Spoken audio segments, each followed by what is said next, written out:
Alright guys, welcome. My name is Peter from Art of Physio, and this exercise is to improve the range of motion and control in your knee.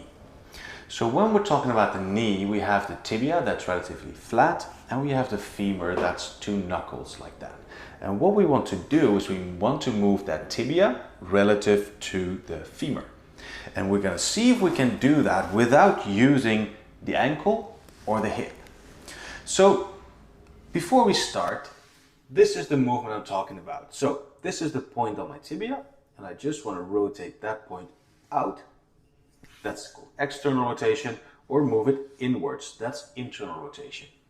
So whenever you do this exercise, we just want to isolate the movement in the knee without using the ankle and without using the hip. So if you feel like you have to tilt your ankle like this, then you're probably making the movement a little bit too big. So when I do this movement, I always try to visualize. I want to start the movement here. This is where it moves first. Yes, so I'm going to externally rotate and internally rotate.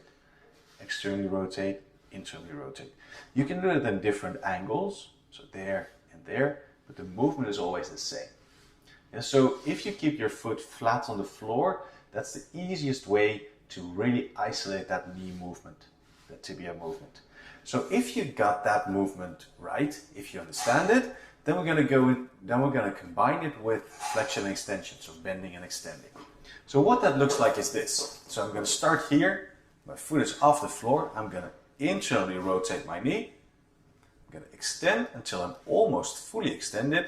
Then I'm going to rotate and bend it. Rotate, extend, rotate, bend. Also reverse. So we go extend, rotate, bend, rotate.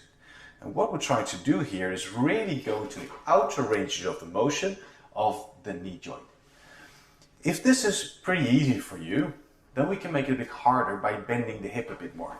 So you're basically going to take your thigh in a grip like this that locks that femur in place, and then we're going to do that same movement. So rotate, extend, rotate, bend.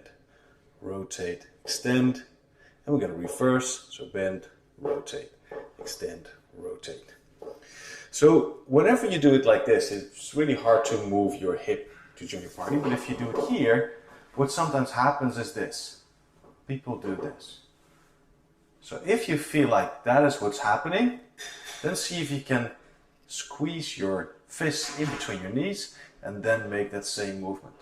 That's going to make it a lot harder for you to use your hip to join the party and isolates the knee a bit more. Yeah, so during this exercise, we want the knee to be pain-free.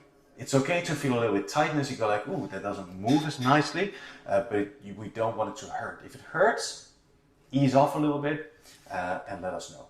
If you have any other questions, please contact us and we're happy to answer all your questions. Good luck. Bye-bye.